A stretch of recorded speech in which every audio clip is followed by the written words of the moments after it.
So, you want to become a flight attendant? Congratulations! Hey guys, I'm Graham. I've just been hired by a major US airline to become a flight attendant, and in this video I'm going to be telling you the process in 2023 from submitting that first application all the way through getting your wings and starting flying. The information that I'm about to give is not airline specific. It is pretty general for at least all the major US airlines and probably a lot of the smaller ones as well. And nothing that I say in this video reflects the opinion of my company or expresses the sentiment or opinion of my company. This is purely my thought, my take on this.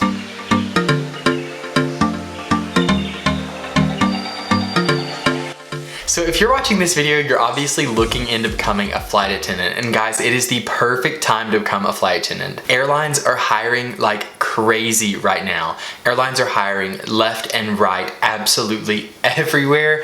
And now is the time to jump in it. All the major and most of the smaller US airlines are hiring at the moment. For example, United Airlines has a goal of hiring 4,000 flight attendants in 2023. Guys, that is so many flight attendants. That is a ton of people. And that's just United. That's not including Delta, American, JetBlue, Spirit, Frontier, or any of the regionals. For the remainder of the video, I'm gonna be sharing with you guys step by step how to apply to become a flight attendant. And if you've already done one of these steps, you can use this bar here at the bottom to skip along to another section of the video that you're maybe a bit more curious about or you haven't explored much yet.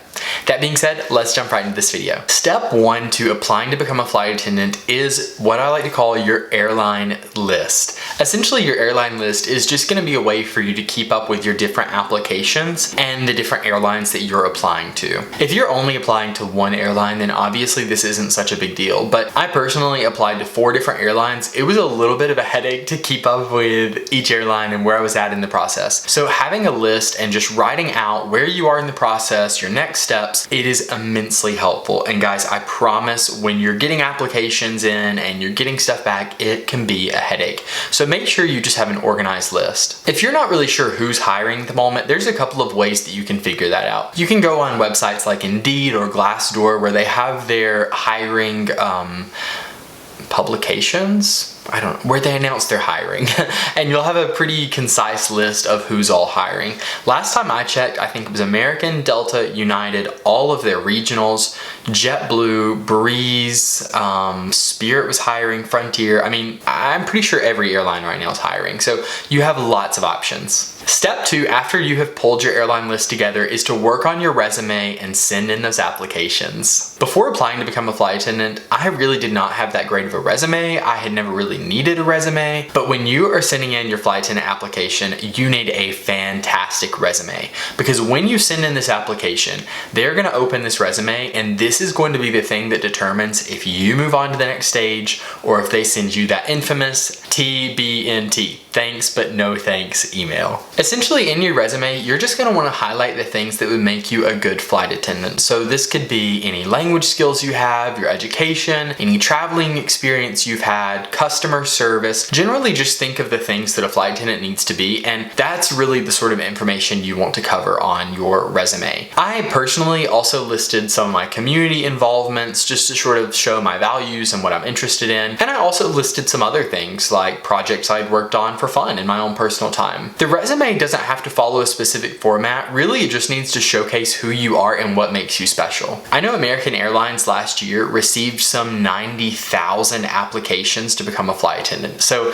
guys, these people are dealing with a lot of applications, and you want to make sure that yours stands out. Having a good resume is probably the best way to do that. After you have prepared your resume, it is time to fill out the application, and the applications are pretty standard job applications. I mean, it's just standard stuff, nothing really out of the norm. It's gonna ask you a few questions towards the end. In these questions and in the entire application at large, you must be honest. You have to be honest. Do not lie. Y'all, I get it. Lying is really easy on your resume. It's easy to fudge the numbers a little, to say you worked somewhere a little longer than you did, or to say you speak a language that you don't actually speak that well. I understand. I really do.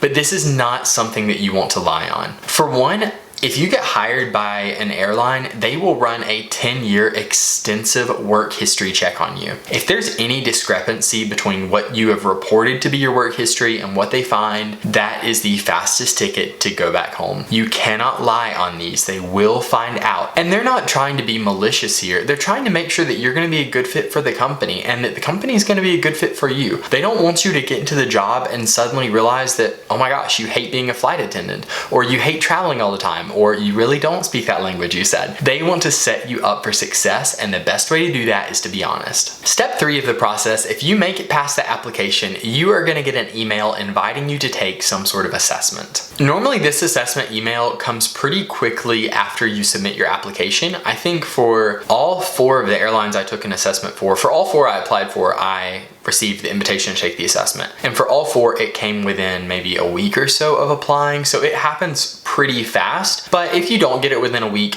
don't freak out. It's okay. I'm not gonna go into detail about what's on these assessments because for one, I don't think I'm supposed to, but the application process is designed in a very specific way, and it's trying to make it a level playing field for everyone. So my big thing with the assessment, just like the application, is to be honest and be you.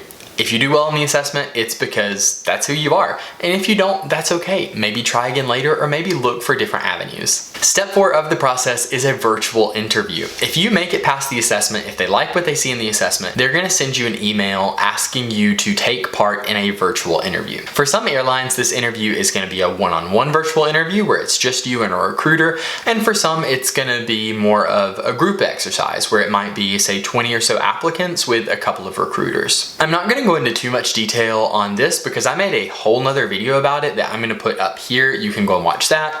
And I give you all my tips to get past the virtual interview. It's not as bad as it sounds, I promise. But go and watch that video, pause this one, watch that one, and come back. It's gonna give you all sorts of good info on tips for the virtual interview and how to get through it. After your virtual interview, it might take a while to know if you're gonna move on to that next step. For one airline that I did a virtual interview with, I got my response within 24 hours. And for another one, it was about 10 days. So it does take time, and don't freak out if it's been a few days and you haven't heard back. No news is good news in the aviation industry. So be patient, don't freak out. Step 5 of the process is the face-to-face interview. If you make it past that virtual interview, you are gonna get an email inviting you to the company's headquarters or some sort of big base with the company to complete a face-to-face interview. If you get this email, big congratulations. This is a huge deal. Out of the thousands of applicants that apply, a very, very small percentage get invitations to attend virtual